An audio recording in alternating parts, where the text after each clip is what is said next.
जीवा को काटना नहीं है, बल्कि जीवा को समझदारी से प्रयोग करके बोलना है। कहते हैं संभल करके बोलो तो अमृत वाणी निकलेगी, और यदि क्रोध में बोलो तो विष वाणी निकलेगी। और यदि बोलने का ढंग न हो तो आपकी बोली से भी गोली चल जाएगी। बोली से गोली चलती है, और बोली का ढंग हो तो गोली चलने वाली हो तो गोली रुक जाती है। ये बोली में कला होती है। जिस समय दुर्योधन को गंधर्वों ने जंगल में खंभे में बांधा तो दुर्योधन का अंगरक्षक भाग करके पांडवों के पास गया, बोला कि बचाओ बचाओ, दुर्योधन को गंधर्व मारे डाल रहे हैं। तो युधिष्ठिर ने भीम से कहा कि जाओ, आखिर अपना भाई ही है, बचा लो जाके। भीम ने दांत पीसा, बोले मेरा भाई है, मेरे साथ कुछ भी कसर नहीं रखी इसने है, इसको भाई कह सकते हैं? मैं नहीं जाऊंगा इसको बचाने। मार डाले तो अच्छा, तो हमको मारना नहीं पड़ेगा।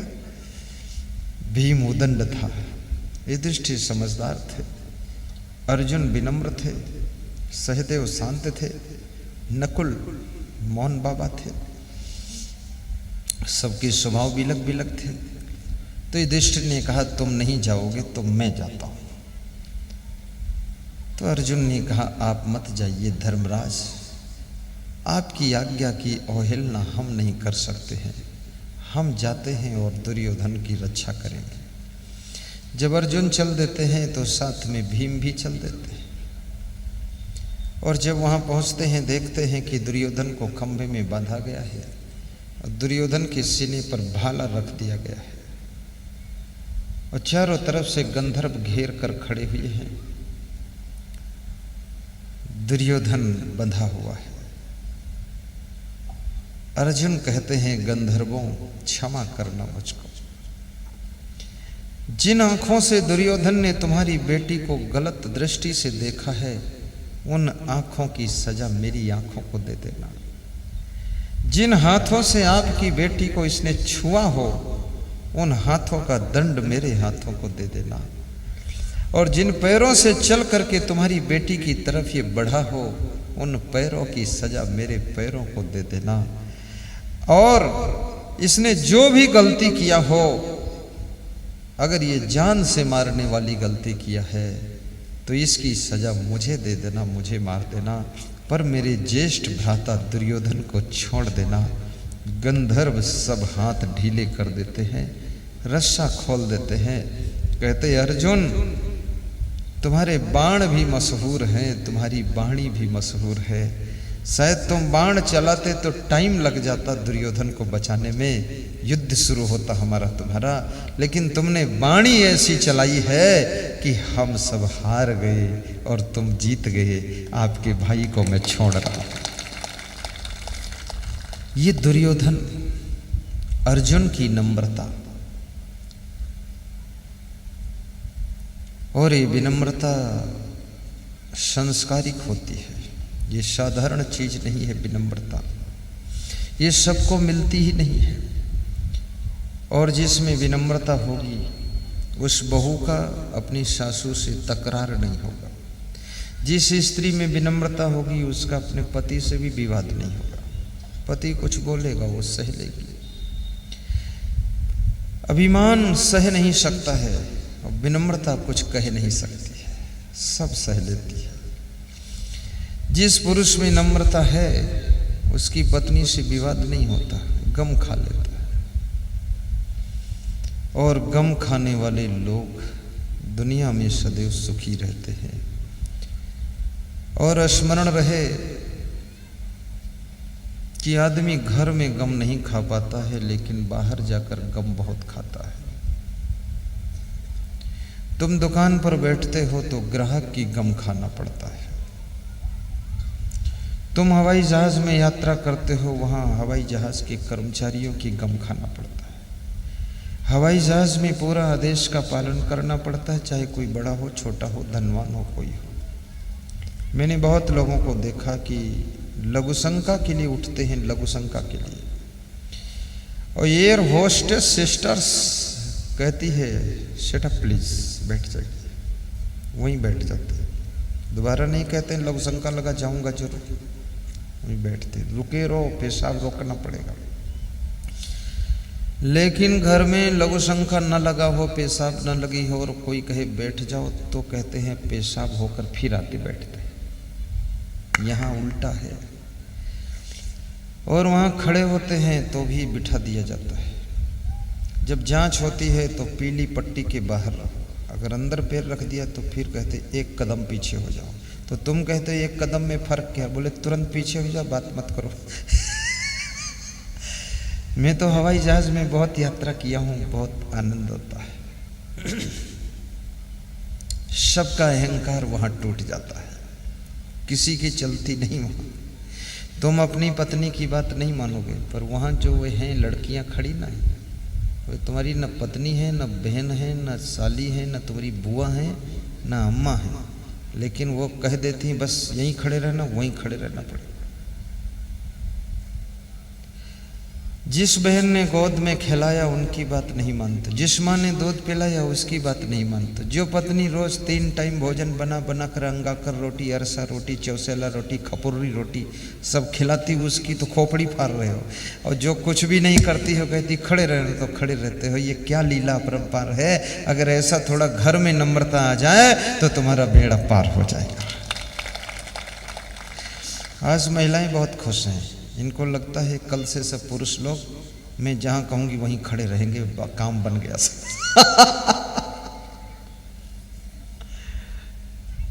बहुत बड़ी बात है। उचित और अच्छी बात तो मानना ही चाहिए, जिद और हठ नहीं करना चाहिए। मूर्ख की पहचान होती है कि मूर्ख जिद्दी भी होगा, हठी भी होगा, क्रोधी भी होगा। ये 3 पहचान होती है। यस्तात न क्रुद्धन्ति सर्वकालम् सन्नियच्छति यो न उत्थितं वेगं क्रोध हर्षयो सा श्रियो भाजनं राजन यश्च आपत्सु न मुह्यति। जो व्यक्ति अंदर क्रोध के आने पर भी बाहर क्रोध नहीं करता है, क्रोध को रोक लेता है, अंदर गुस्सा आने पर भी बाहर समय का इंतजार करता है कि कब हम इस कार्य को करें, गम खाकर अंदर अंदर मन मार कर रह लेता है। और अंदर से नाराज होने पर भी बाहर नाराजी प्रकट नहीं करता है, और अंदर से भी अपने क्रोध को शमन कर देता है, खत्म कर देता है। तो विदुर जी कहते हैं वह राज्य और लक्ष्मी का अधिकारी बनता है, राज्य और लक्ष्मी का अधिकारी। आपके प्रदेश के जो मुख्यमंत्री डॉक्टर रमन सिंह हैं, उनमें एक ही विशेषता है कि सहनशीलता बहुत है, गम खा लेते हैं। किसी नेता, विधायक, मंत्री, मिनिस्टर से बात नहीं लड़ाते। कोई बात भी होती है तो समय आने पर बदला तो लेते हैं वो भी, लेकिन बात नहीं लड़ाते हैं। 3 साल इंतजार कर लेते हैं, चुप रहते हैं, और 3 साल बाद उसका टिकट काट देते हैं कि जाइए, जय बजरंगबली, बात खत्म। होशियार आदमी है, क्रोध नहीं करते, सामने विरोध नहीं करते, और समय आने पर डिसीजन लेते हैं। इसलिए आज 15 साल से वे इस गद्दी पर बैठे हुए हैं, क्योंकि उनका स्वभाव बड़ा सहनशील है, सुंदर है। बाकी उनके बारे में मैं नहीं जानता हूँ, लेकिन इतना जरूर जानता हूँ स्वभाव के अच्छे व्यक्ति हैं। ऐसे मध्य प्रदेश के मुख्यमंत्री शिवराज सिंह चौहान, वो भी स्वभाव के बहुत अच्छे हैं, इनसे भी एक कदम आगे, खुश भी रहते हैं। विरोधी भी उनकी प्रशंसा करता है कि भाई शिवराज सिंह चौहान वास्तव में बहुत अच्छे आदमी हैं। ये स्वभाव राजनीति में भी तुमको सफलता देता है, गृहस्थी में भी सफलता देता है, और ये स्वभाव साधु लाइन में भी सफलता देता है, और ये स्वभाव दुकानदारी, बिजनेस में भी आपको सफलता में मदद करता है। और ये स्वभाव याद रखना, स्वभाव बिगड़ गया तो तुम्हारा सब कुछ बिगड़ सकता है, और स्वभाव यदि सुधर गया तो बिगड़ा हुआ भी सब सुधर सकता है और सफलता मिल सकती है। कभी कभी मनुष्य अपने स्वार्थ के कारण भी स्वभाव को सुधार लेता है। कोई उसका स्वार्थ होता ना तो बड़ा विनम्र हो जाता है, बड़ा सरल हो जाता है, खूब हाथ पांव जोड़ता है। कई नेताओं को देखा जाता है जब चुनाव आता है ना तो वे अपने स्वभाव को सुधार लेते हैं। गांव में निकलते हैं और गली गली में घूमते हैं, दादा मने, दाई मने और पोता मने, नाती मने, और हमको समझ लेना, वोट दे देना, और सबको हाथ जोड़ते हैं। कोई भैंस खड़ी हो उसके भी पैर छू लेते हैं कि तो भी थोड़ा पूंछ से वोट लगा देना। सबको हाथ पांव जोड़ते हैं, और चुनाव जीतने के बाद उनका स्वभाव फिर बिगड़ जाता है। बड़े स्वार्थी लोग हैं। वोट की जरूरत थी तो पैर छूने लग गए, और जब तुमने वोट दिया तो कितने नेता तो नोट देकर वोट ले लेते हैं। और ये जनता भी बड़ी लालची है। ये जनता कोई बहुत ईमानदार है, अच्छी है, ऐसी बात नहीं। ये तो बहुत ही टुकड़ों के पीछे बिकने वाले लोग हैं। 500 रुपये की कोई दारू पिला दे तो उसको वोट दे देंगे, और कोई इनको एक मुर्गा दे दे तो वोट दे देंगे। कोई मरा हुआ कुत्ता दे दे कि इसको पका के खा लो जाके तो भी वोट दे देंगे। इतने धूर्त लोग हैं। एक बोतल दारू के लिए, एक मुर्गा के लिए, 10 अंडों के लिए, 10,000 रुपयों के लिए अपने देश की कमान, देश का शासन किसी दुष्ट के हाथ में सौंपते हो। ये बहुत घाटे का सौदा करते हो। कुछ भी नहीं लेना है और सही आदमी का चुनाव करना है। और चुनाव करने में यदि चूक गए तो पूरी जिंदगी कांटा की तरह चुभती रहेगी। 5 साल झेलोगे फिर। कहीं कबीर नर झेले के झेला, कौन गांव है कौन है मेला, झेलो फिर। पत्नी का चुनाव करने में चूक गए तो जिंदगी भर झेलोगे। गलत पत्नी चुन ली तुमने। और ज़्यादातर लोग विवाह करने के बाद सोचते हैं थोड़ा गलती हो गई। फिर आजकल के लड़के लड़की जो अपने मन से विवाह करते हैं वो बहुत पछताते हैं, क्योंकि लड़के केवल लड़कियों का मुंह देखते और बाल देखते खोपड़ी के। बाल ठीक है बस ठीक है, बाकी तो टांग है कि नहीं है पता ही नहीं। और लड़कियां भी देखती हैं कि इसका मुंह ठीक है बस ठीक है। अरे मुंह चाटो मुंह, और क्या करोगे। और कितने लोग मुंह चाटते भी हैं। बड़े मेहरा लोग हैं, बहुत धूर्त है, मुंह चाटते हैं लोग। बहुत नालायक पैदा हो गए हिंदुस्तान में भी। वो तो मैं देखता था ये भैंस और ये गाय और ये बैल ये चाटते थे एक दूसरे को, कुत्ते चाटते हैं। और आदमी भी चाटना शुरू किया है।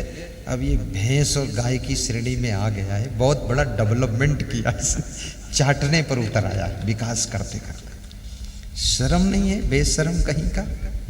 इतनी अकल नहीं है। किसी की मुंह में सब पसीना लगा है, मैल लगा है, गंदगी लगी, उसको तू चाटता है। बेशरम क्यों चाटता है बता दे तू। अरे छोटा था, बचपन में था तो वो खिलौनों को चाटता था, अंगुली चाटता था। ये चटोरी पना तेरा गया नहीं अभी? कुछ विवेक है कि नहीं है? मूर्ख बुद्धि। मुझे तो हंसी भी आती है कि कितने लोग मूढ़ दिमाग के हैं। आखिर मनुष्य और पशु में अंतर क्या है, फर्क क्या है, ये तो विचार करो। 4 पैर होने से कोई जानवर नहीं हो सकता, सींग और पूंछ होने से कोई पशु नहीं हो सकता, 2 पैर होने से कोई मनुष्य नहीं कहला सकता, इंग्लिश और संस्कृत पढ़ने से कोई महान नहीं बन सकता। जिसके आचरण पवित्र है, संस्कार सुंदर है, स्वभाव अच्छा है, वही महान होता है, उसे इंसान कहा जाता है।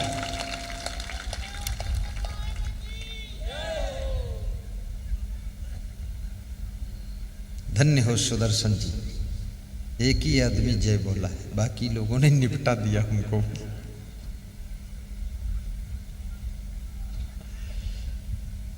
जय कभी कभी बोलना चाहिए गुरु जी की जय। साहिब बंदगी कहो साहिब, सोच समझकर चुनाव कीजिए। पूरी जिंदगी में चुनाव का प्रभाव है। आप जो अपने घर में बहू लाते हैं ना, सोच समझकर बहू लाइए, बहुत विचार कीजिए। शिष्य भी बनाइए तो सोच समझकर बनाइए। गुरु लोगों को भी सावधान रहना चाहिए। अगर गलत शिष्य आपके नेटवर्क में, चैनल में एक दो भी आ गए, पूरे सिस्टम को बिगाड़ेंगे। कितने शिष्यों ने पूरे आश्रम को तबाह कर दिया है, कितने शिष्यों ने पूरी जमात को बिगाड़ दिया है, बहकाना शुरू कर दिया, मंथरा का काम शुरू कर दिया, तोड़ फोड़ शुरू कर दिया, सारे संगठन को धराशायी कर दिया। एक व्यक्ति को समझाकर साधु तो नहीं बना पाए, लेकिन 10 को बहका करके गृहस्थी में भेज दिया। इतनी धूर्तता लोगों में है। इसलिए शिष्य भी बनाने में गुरु लोगों को बहुत सावधान रहना चाहिए, और गुरु का चुनाव करने में शिष्यों को भी सावधान रहना चाहिए। गुरु आपका शुद्ध ब्रह्मचारी होना चाहिए, गुरु वैराग्यवान होना चाहिए, गुरु बुद्धिमान समझदार होना चाहिए, और गुरु आपके कल्याण के लिए ज्ञान दे सके ऐसा गुरु होना चाहिए, और गुरु आपके शरीर की, मन की, आत्मा की सारा सिस्टम संभालने की सामर्थ्य रखता हो ऐसा गुरु होना चाहिए। तब तुम्हारा कल्याण होगा। और याद रखना भाइयों बहनों, स्त्रियों को, लड़कियों को पति का चुनाव करने में भी सावधानी रखना चाहिए। जल्दबाजी में किसी लड़के को पति मानकर मत बैठिए।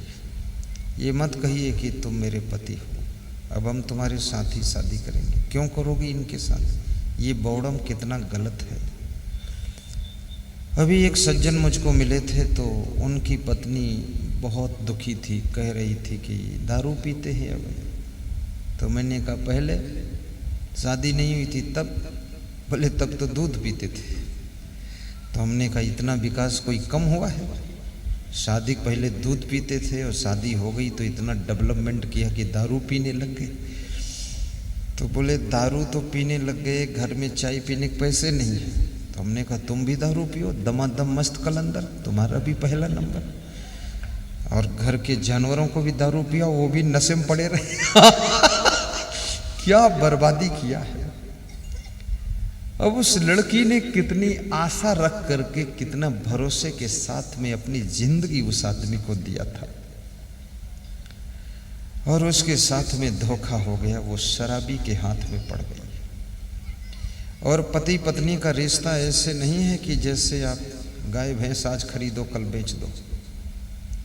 ये रिश्ता एक बार जुड़ गया तो इसको तोड़ना भी कठिन है, और तोड़ोगे तो दोबारा जुड़ना भी कठिन है। ये तमाशा नहीं है, खेल कूद नहीं है। रिश्ता अगर सही जुड़ गया तो समाज में प्रशंसा भी आपकी होगी, सम्मान भी होगा।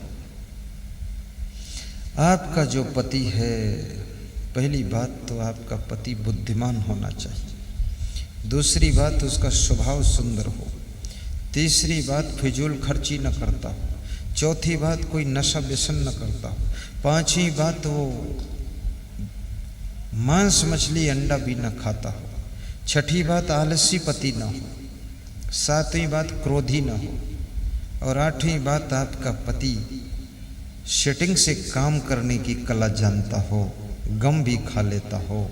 ऐसा व्यक्ति तुम्हारा पति बने तो जिंदगी बीतने में पता भी नहीं चलेगा कि जिंदगी ऐसे बीत गई जैसे नदी के ऊपर नाव तैर गई, ऐसे संसार सागर में जिंदगी तैर कर पार हो गई। ऐसा जीवन बीत जाएगा। आपकी पत्नी भी ऐसी हो, सुंदर स्वभाव हो, सवेरे सोकर उठ जाए, झाड़ू पोछा लगा दे, किचन को साफ कर दे, चाय नाश्ता टाइम पर बना दे, तुम्हारे बूढ़े माँ बाप को सबसे पहले नाश्ता पहुंचा दे, और तुम्हारे माँ बाप को खुश रखे, साथ में शाम को बर्तन सब मांझ धोकर रेडी करके रख दे, जूठे बर्तन न डाले, आपसे कभी क्रोध न करे, सासू के साथ लड़ाई न करे, आलस्य न करे, हमेशा अलर्ट रहे, काम करते करते मुस्कुराती रहे तुम्हारी ओर देखकर। ऐसी तुम्हारी पत्नी अगर हो तो आपको ना तो टेंशन रहेगी, ना बीपी हाई होगा, ना लकवा अटैक होगा, न शुगर की बीमारी आएगी। तो मंद मंद मुस्कुराओगे और दोनों की जीवन लीला हंसते हंसते पार हो जाएगी। ऐसी वाइफ होना चाहिए।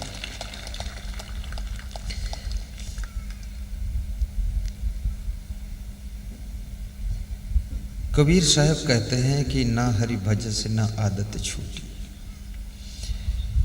मनुष्य हरि का भजन करता नहीं है और आदत छूटती नहीं है। कितने लोग भजन, कोई कीर्तन गा करके मान लेते हैं कि भजन पूरा हो गया, लेकिन वास्तव में भजन है क्या?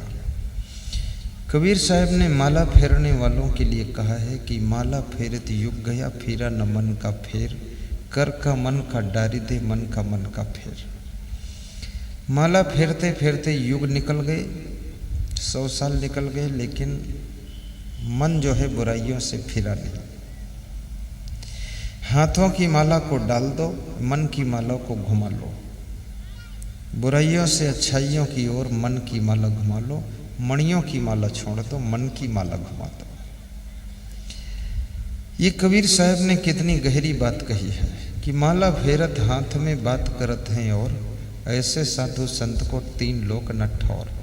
3 लोक न ठौर, कपट की फेरे माला, साहेब के दरबार तेरे मुँह हुई है काला। ये माला फेरना तो एक प्रतीक है, वास्तव में अपने मन को फेराना है। यदि तुमको बहुत क्रोध आता है तो आपके मन में करुणा आनी चाहिए। करुणावान बनो। और जिसके मन में करुणा होती है, जो एक दूसरे के लिए आंसू छलक जाते हैं, ऐसा किसी किसी का स्वभाव आपने देखा होगा कि आपसे बात करते करते उनके आंखों में आंसू झलमला जाते हैं। ये करुणा एक दूसरे के दिल को जोड़ती है। अभी मध्य प्रदेश में मेरा सत्संग था, तो एक पति पत्नी मिलने आए दर्शन के लिए। दोनों बात करते करते दोनों के आंखों में आंसू डबडबा गए। दोनों ने रूमाल निकाल कर पोंछ लिया आंसू। तो हमने कहा आंसू क्यों आ गए? बोले सौभाग्य है, आपका प्रवचन सुनते हैं टीवी में, पहली बार दर्शन हुआ तो ये खुशी में आंसू आ गए, कोई दुख नहीं है। और हमारा घर आपके प्रवचन से सुधर गया है गुरुजी। मैं भी शराब पीता था, छोड़ दिया, और मेरी वाइफ थोड़ा गाली बकती थी, इसने भी छोड़ दिया, सुधर गई। और हम दोनों रोज आपका प्रवचन सुनते हैं टीवी में 9 बजे रात को, आस्था भजन चैनल में। कभी कभी यूट्यूब में जब मैं खेत में काम करता हूँ, मोबाइल से प्रवचन चला देता हूँ और सुनता रहता हूँ, बड़े भाव से काम करता रहता हूँ। और मेरी वाइफ भी मोबाइल में प्रवचन चला देती, बर्तन मांजती रहती है। आप ही की आवाज़ में हम मस्त रहते हैं।